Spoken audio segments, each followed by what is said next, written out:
So, greetings and welcome to the Legacy of a Nation, where we're going to talk about the Black Seed Calendar briefly. I hope everyone will be ordering theirs, and I hope that we have an opportunity to have an endorsement. But we will see how all that works out. Today, we're going to have our conversation with Dr. Frances Cress Welsing. Dr. Frances Cress Welsing, greetings and welcome to the program. Greetings. I'm glad to be with you this morning. Absolutely. I'm glad you can be with us. Now, today, let us start out, one, with your definition on racism, white supremacy. Well, that's a good place to always begin. My definition of racism is as follows. Racism, white supremacy, is the local and global power system and dynamic structured and maintained by persons who classify themselves as white, whether consciously or subconsciously determined, which consist of patterns of perception, logic, symbol formation, thought, speech, action, and emotional response, as conducted simultaneously in all areas of people activity: economics, education, entertainment, labor, law, politics, religion, sex, and war, for the ultimate purpose of white genetic survival and to prevent white genetic annihilation on planet Earth, a planet upon which the vast and overwhelming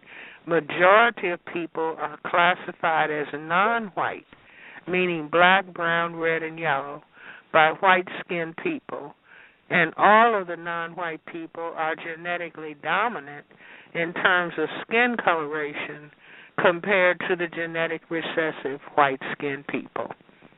So that's my definition of racism, white supremacy. All right, and thank you for that.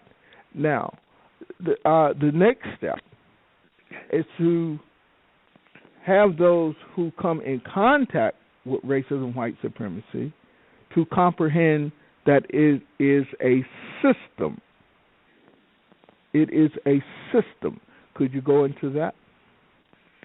Well, yes, and I think this is what this is understanding a system, a total system structure.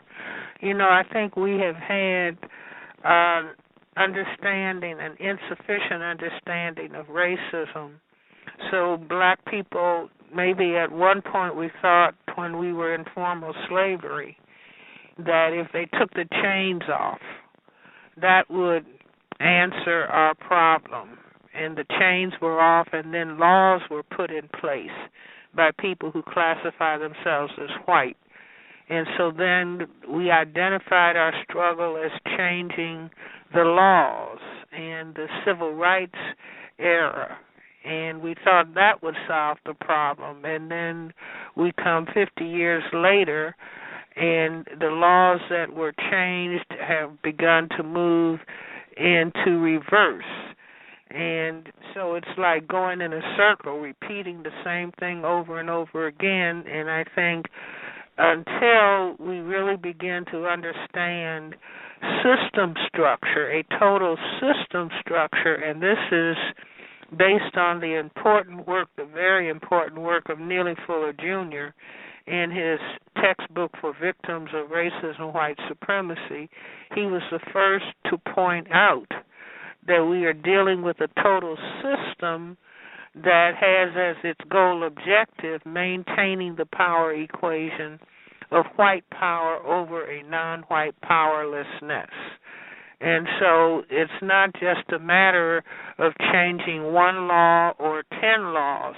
If it's a system, then it will move forward and then it will move into reverse in terms of the welfare and well-being of black people.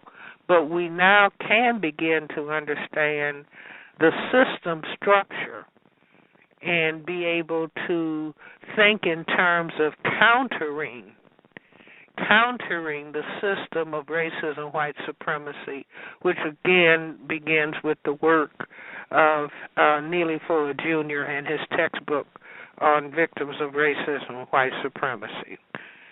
So as I see us going forward, I wrote down several things that, at least for myself, defining what work we need to be about. And I say number one is developing a black consciousness of racism, white supremacy as a system. The second thing is understanding the work of countering racism. The next is developing and focusing on black dignity, black pride, black self-respect, and black power.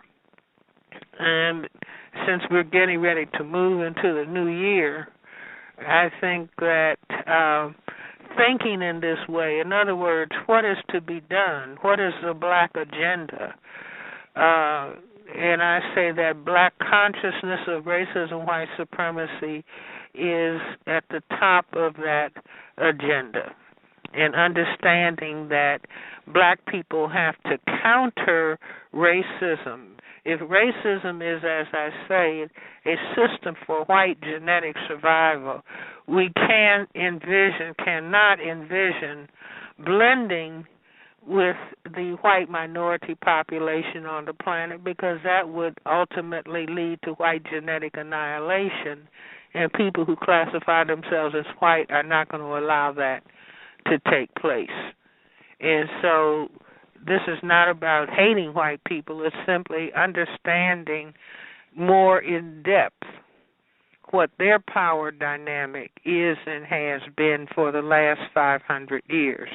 And if we understand that comprehensively, then I believe we can begin to move forward continuously and linearly as black people. Mm-hmm. All right. Now, I'm going to give a scenario and then ask for your opinion. I saw a clip. It is a young black man who has a family. He has 2 sons.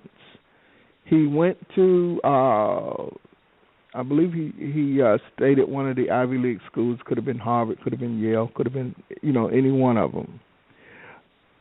But he demonstrates that he doesn't understand the system of racism, white supremacy, and he does not comprehend racism, white supremacy. He states that he is black conscious. He shows the positive black images that we can achieve anything. He shows his children pictures of Barack Obama and others. Okay? He believes that by addressing his children what he terms safely and teaching them safe white interaction behavior, he will keep them safe. And what I mean when I say dress them safely, the khaki pants, the penny loafers, the V-neck sweaters, neckties, no hoodies, no T-shirts. He teaches them to leave their bags in the car or outside the store, and when they go in the store, to smile at the clerks and everything, not to run from the police unless they're in jogging clothing. And so he believes that teaching his children this will teach them to be safe. His statement is he just wants his black children to live. What do you say to that situation if you were talking to him?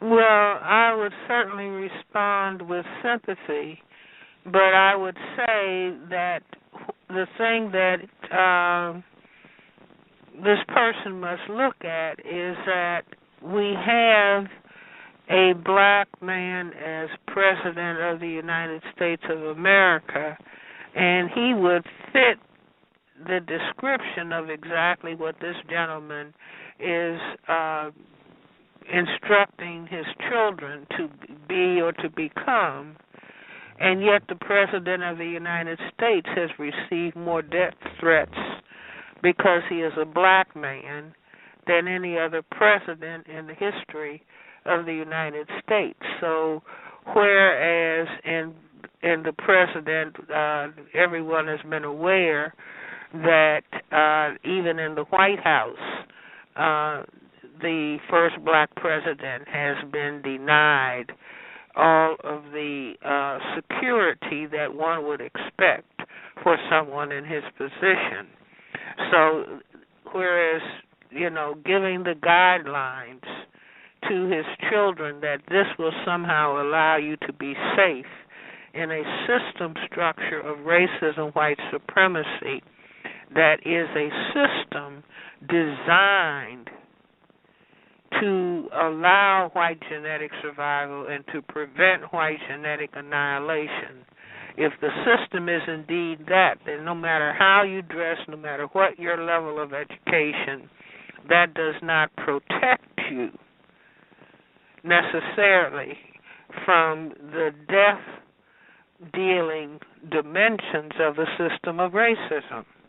I don't know, does that answer your question? Oh, absolutely, because it goes to the point of explaining that this is a system of behavior. This is something that deals with the genetic fear. And no matter how we dress, no matter how we speak, no matter how we smile, that fear remains in place and is the driving force in their behavior.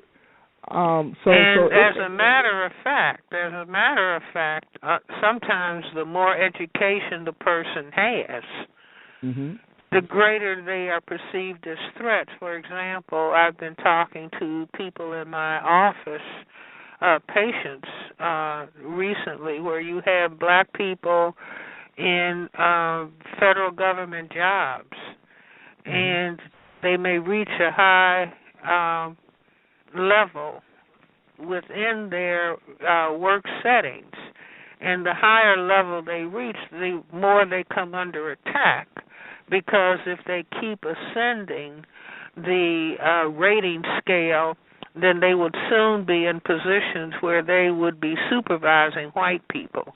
And white people really do not allow black people supervising them. And so then it necessitates that the blacks who have achieved to a high level, they have to begin to be do you see? So I'm saying sometimes the more education, the greater the level of competency that is demonstrated by the black person, then the more they are attacked. Now, this does not mean that black people should not have goals to excel in all areas of development, but within the system structure of racism, white supremacy, that is not a guarantee of protection or success. Absolutely. The next question statement examples are those who want to disguise racism as individual behavior. Now, recently, Whoopi Goldberg on The View was talking about, black people going into stores and, people following them around, whether it's a black, security following them around or white security following them around, because both of them are protecting the system. And they're dealing with the criminalization of the African here or the black person here in America. Okay. Now, she wants to say that that's just ignorance. But this is a behavior that occurs all across the country and all across the world. The question will be, Why is it people will fool themselves into thinking that this is individualized behavior? Well, that certainly is an interesting question, Ramisous, because Whoopi Goldberg's comment certainly indicates that she doesn't really have a comprehensive understanding of racism, white supremacy. And maybe in other words, the system of racism, of white supremacy can anoint individual people. So Whoopi Goldberg, she might be a millionaire. She's been in the media a very long time. She might be a millionaire. She might have, as the people that she associates with, a large number of white people who so-called accept her. And so she may be under the illusion of inclusion. But it doesn't mean that there is no such thing as racism, white supremacy that are impacting. As a matter of fact, I would say the fact that she doesn't understand racism, white supremacy is a factor of the dynamic of racism. In other words, any black person that is going to have a high level of respect for themselves has to be in touch with what indeed is happening to them in the surrounding environment, what is happening to people who look like them in the surrounding environment. And to the extent that she is not looking or not understanding or failing to understand what racism, white supremacy is, the effect of racism, because the more the victims of racism, white supremacy are kept in a state of ignorance, then that enhances the strength of the system itself. And every effort is made to block black people penetrating and having an in-depth understanding of racism, white supremacy. It's my understanding that the Attorney General, Eric Holder, in commenting upon the Supreme Court Chief Justice, said that the Chief Justices said the way to deal with racism is to not talk about it. You see, that would be the same in medicine. The way to deal with cancer is to not talk about it. And so then the patient and everybody else who might be afflicted with cancer, they just go forward and die because it's being ignored or be given benign neglect. I think that was President Reagan's term about how to deal with racism. Now, the next situation is a white media person. Their name escapes me right at the moment. And they, too, also want to say that racism doesn't exist. They just want to call it independent ignorance. Okay? His scenario was, yes, black people have a hard time in America, harder than any other ethnic group, especially white. Okay? That's his starting statement.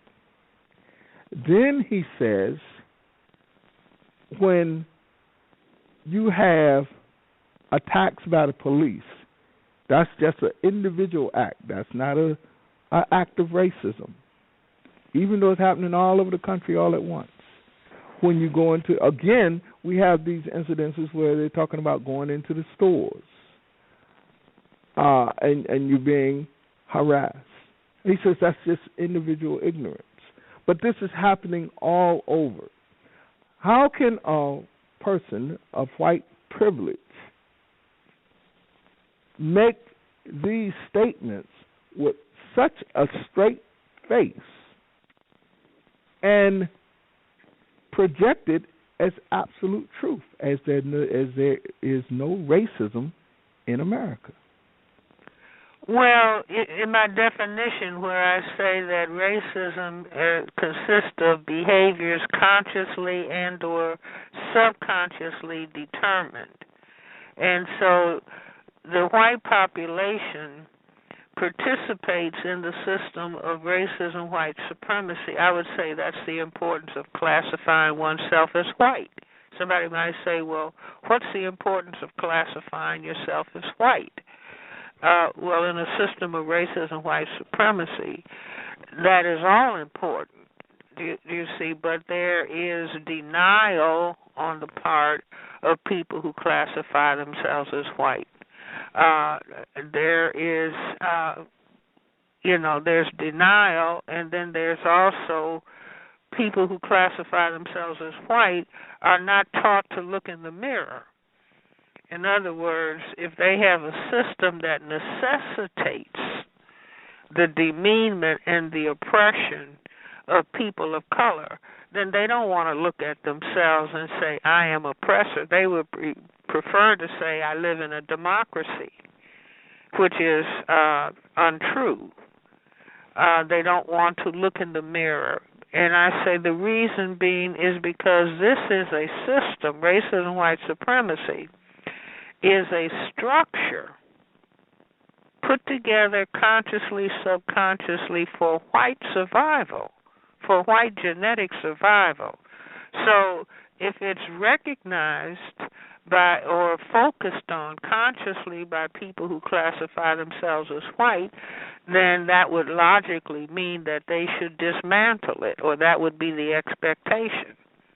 But why build a system for your genetic survival and then move to dismantle it?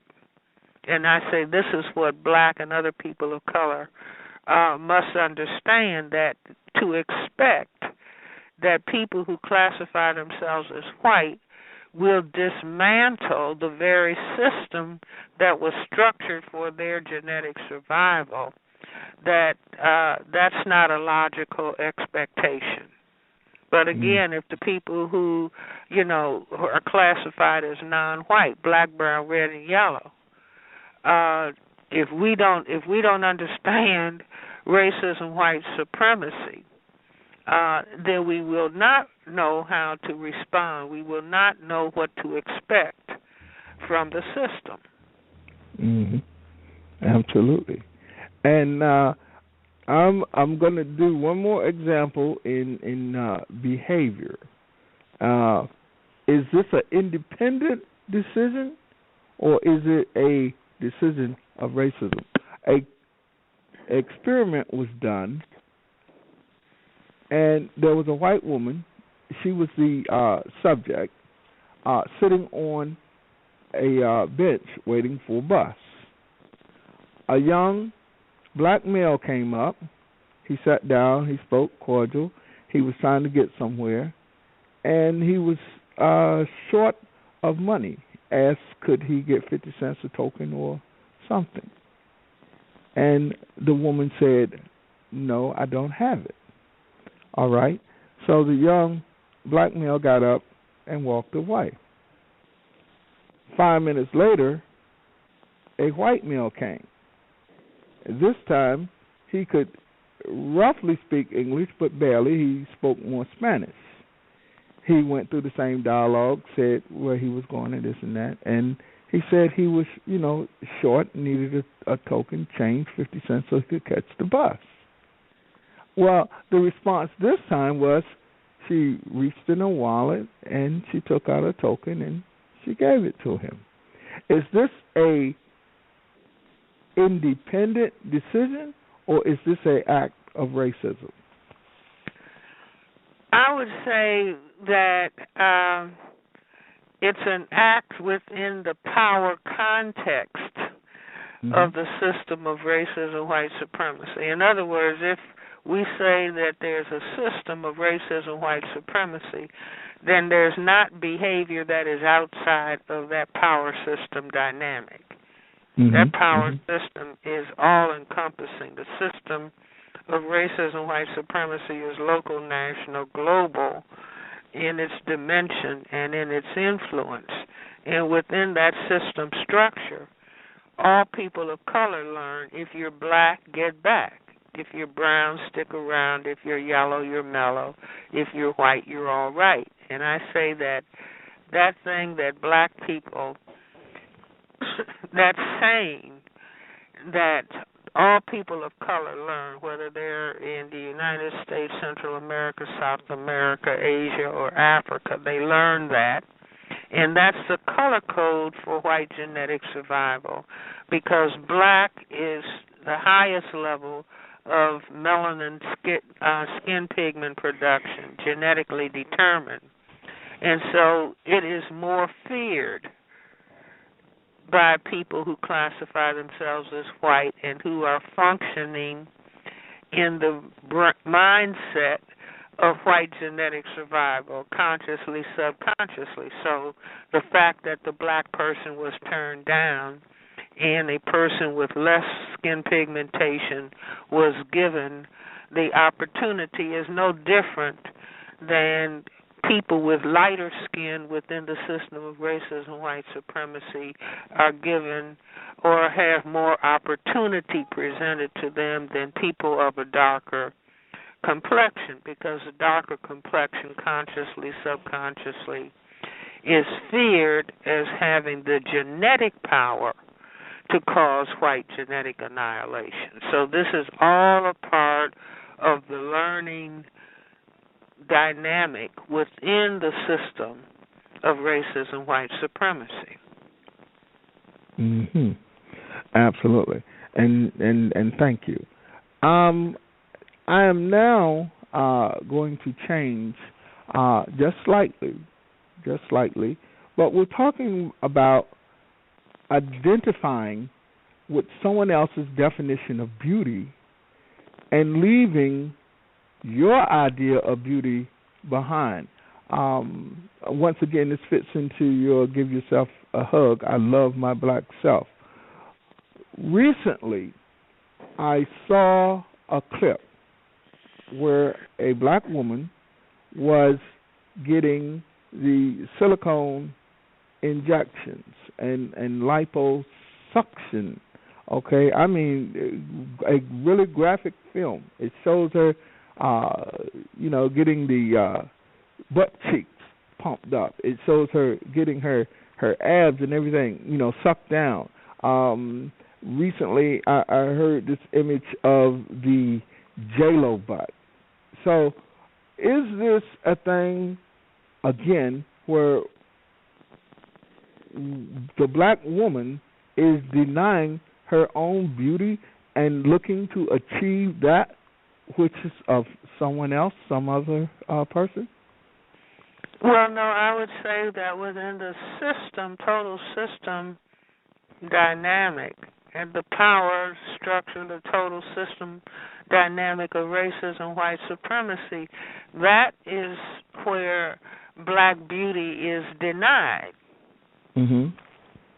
So it's like you just have an individual person, or you have many persons, many individuals responding to what is considered to be beautiful within the system.